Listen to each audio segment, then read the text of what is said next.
Winslow didn't really start as Winslow.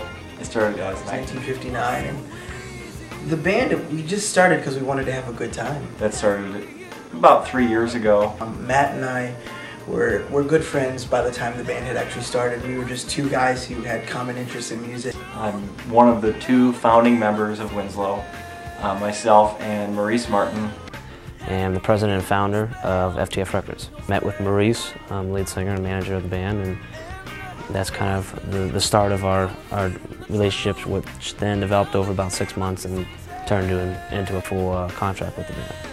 We would sit down in some of the practice rooms when we were music students and just play, and we would every once in a while go out to shows and we'd be like, man, you know, it would be really cool if we started a band together and we played together and stuff. And I don't know, it just kind of evolved from there. 1959 was a lot of covers.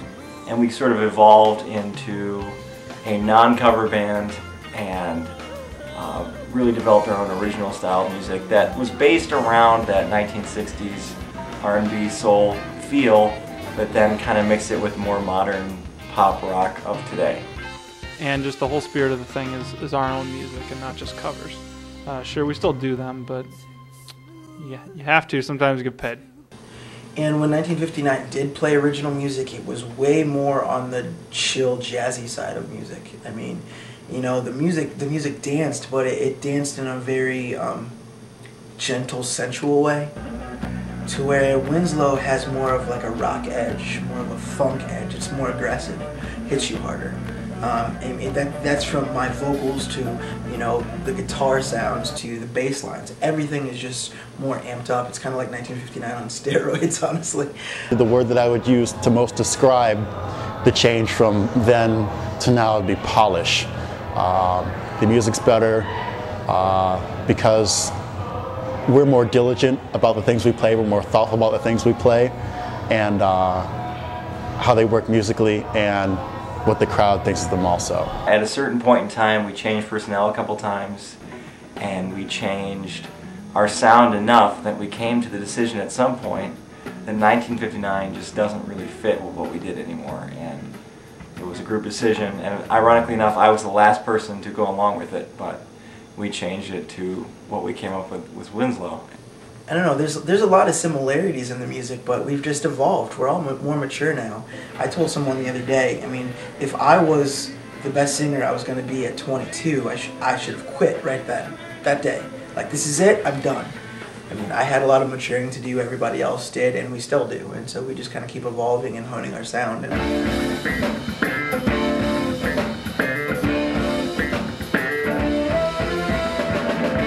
Why did you decide to name the band Winslow, and what does it even mean? Oh, I can't tell you that.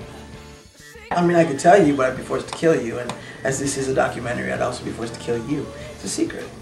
A lot of people might remember we actually did something on MySpace where we were like, give us suggestions.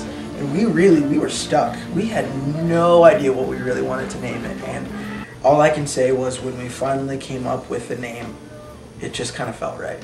So what are the worst suggestions people gave you for names? Oh, like you said, gosh. the MySpace thing. The worst ones. Maurice Martin and his Minions.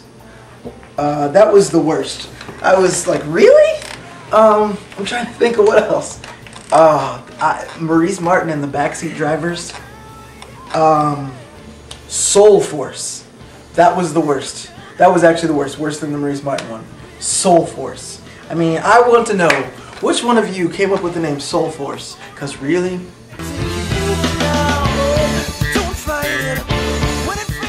Just tell me a little bit about the last couple of years and, you know, all the different things we won.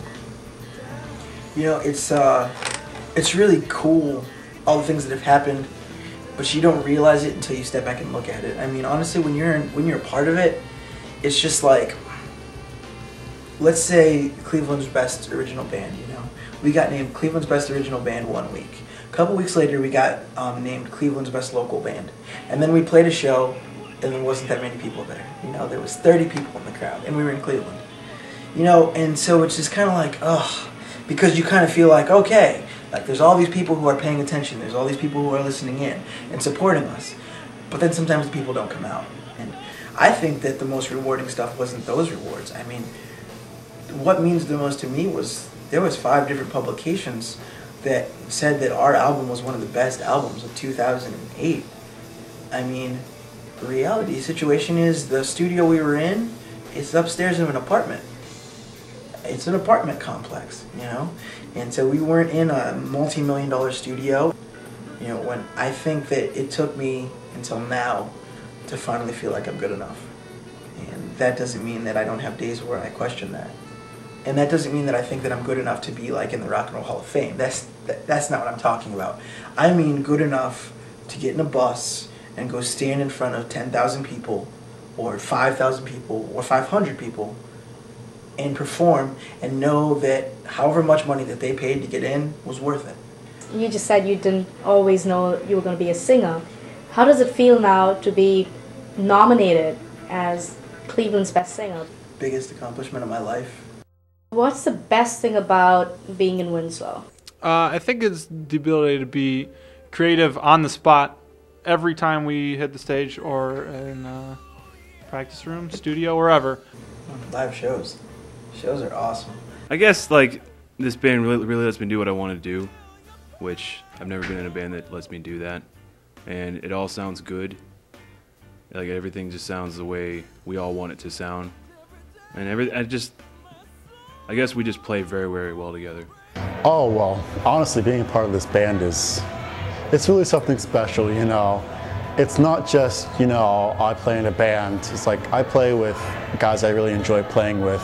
I tell my friends about this, I tell my family about this, and most people I talk to are really excited about it because they can tell that I'm also excited about it because it's a lot of fun, and like I said, the guys are really great. I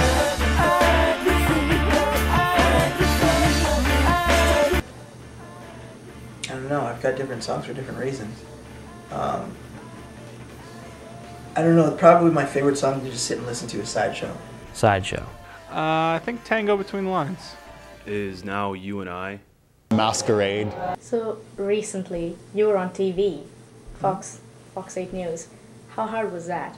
It wasn't. It wasn't. I mean, I don't know. I mean, you just, it's another example of you just know that you're in front of a lot of people, so you just get excited for it.